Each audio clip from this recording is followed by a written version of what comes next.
ഈശോമിശിഹായ്ക്ക് സ്തുതിയായിരിക്കട്ടെ. സ്കൂൾ കലാലയങ്ങളിൽ നിറമാർന്ന ഒരു കാലമാണ് ക്രിസ്മസ് കാലം. അങ്ങനെ ഒരു ക്രിസ്മസ് കാലത്തെ ഒരു സ്കൂൾ അന്തരീക്ഷത്തിലേക്ക് നമുക്ക് കടന്നു ചെന്നാലോ? ക്രിസ്മസ് കാലം ഒന്ന് കളറാക്കുന്നതിന് വേണ്ടി ക്രിസ്മസ് ഫ്രണ്ടിനെ തിരഞ്ഞെടുക്കുന്ന തിരക്കിലാണ് കുട്ടികൾ. ടീച്ചർ 3 നിർദ്ദേശങ്ങൾ മുന്നോട്ട് വെച്ചു. 1, നിങ്ങൾ ക്രിസ്മസ് ഫ്രണ്ടിന് വേണ്ടി നിങ്ങൾ എല്ലാ ദിവസവും പ്രാർത്ഥിക്കണം. കൂടാതെ അവർക്ക് വേണ്ടി ഒരു കൊച്ചു സമ്മാനം കൂടി കരുതി വയ്ക്കണം. 3ാമത്തെ നിർദ്ദേശം ഇതായിരുന്നു: നിങ്ങളുടെ ക്രിസ്മസ് ഫ്രണ്ടിന്റെ 3 നല്ല ഗുണങ്ങൾ ഒരു കൊച്ചു പേപ്പറിൽ എഴുതി നിങ്ങളുടെ സമ്മാനത്തിനും കൂടെ കരുതണം. എല്ലാവരും നല്ല ആകാംക്ഷയോടെയാണ് ഞങ്ങളുടെ ക്രിസ്മസ് ഫ്രണ്ട് ആരായിരിക്കുമെന്ന് കരുതി. പക്ഷേ നമ്മുടെ ബിൻസിമോൾ മാത്രം നല്ല പ്രാർത്ഥനയിലാണ്. പ്രാർത്ഥിച്ചത് വേറൊന്നുമല്ല: എന്റെ ദൈവമേ, എനിക്ക് ആ ഡെല്ലിനെ മാത്രം ക്രിസ്മസ് ഫ്രണ്ടായി കിട്ടരുതേ. അവൾ ആള് അഹങ്കാരം കുശുംബിയുമാണ്. അവളുടെ നല്ല ഗുണങ്ങളൊന്നും എനിക്ക് അറിഞ്ഞുകൂടാ. അപ്പോഴാണ് ടീച്ചർ നെറുക്കുമായി അവളുടെ മുൻപിൽ വന്നത്. അവൾ പ്രാർത്ഥനയോടെ ആ നെറുക്കെടുത്തു. തുറന്നു നോക്കിയപ്പോൾ അവളുടെ മുഖത്ത് പുഞ്ചിരി വിടർന്നു. അവളുടെ പ്രിയ കൂട്ടുകാരിയായ നീലിമയായിരുന്നു അവൾക്ക് ക്രിസ്മസ് ഫ്രണ്ടായി കിട്ടിയിരിക്കുന്നത്. അവൾ സന്തോഷത്തോടെ വീട്ടിലേക്ക് മടങ്ങി. അങ്ങനെ എല്ലാവരും കാത്തിരുന്ന ആ സുദിനമെത്തി. നമ്മുടെ ബിൻസിമോള് അവളുടെ പ്രിയ കൂട്ടുകാരിക്ക് വേണ്ടി ഒരു നല്ല സമ്മാനം തന്നെ കരുതി വെച്ചു: ഒരു കൊച്ചു ടെഡ്ഡി ബെയർ. അങ്ങനെ എല്ലാ കുട്ടികളും തങ്ങളുടെ ക്രിസ്മസ് ഫ്രണ്ടിന് നൽകാനുള്ള സമ്മാനവുമായി സ്കൂളിൽ റെഡി ആയിരുന്നു.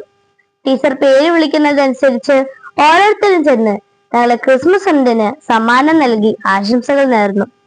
അങ്ങനെ ബിൻസിമോളുടെ ഊഴമായി. അവൾ ചെന്ന് തങ്ങളുടെ പ്രിയ കൂട്ടുകാരിക്ക് ക്രിസ്മസ് ആശംസകൾ നേർന്ന് സമ്മാനം നൽകി. അടുത്തത് ഡെൽനയുടെ ഊഴമായിരുന്നു. ബിൻസിമോള് ഡെൽനയുടെ പേര് വിളിക്കുന്ന കേട്ടപ്പോഴേ തല വെട്ടിച്ചിരുന്നു. ആ അഹങ്കാരി സമ്മാനം കൊടുക്കുന്നത് എനിക്ക് കാണണ്ട. അങ്ങനെ അവൾ ചിന്തിച്ചിരിക്കുമ്പോഴാണ് നമ്മുടെ ഡെല്ല ബിൻസിമോളുടെ അടുത്തെത്തുന്നത്. അവളുടെ ക്രിസ്മസ് ഫ്രണ്ട് ബിൻസിമോൾ ആയിരുന്നു.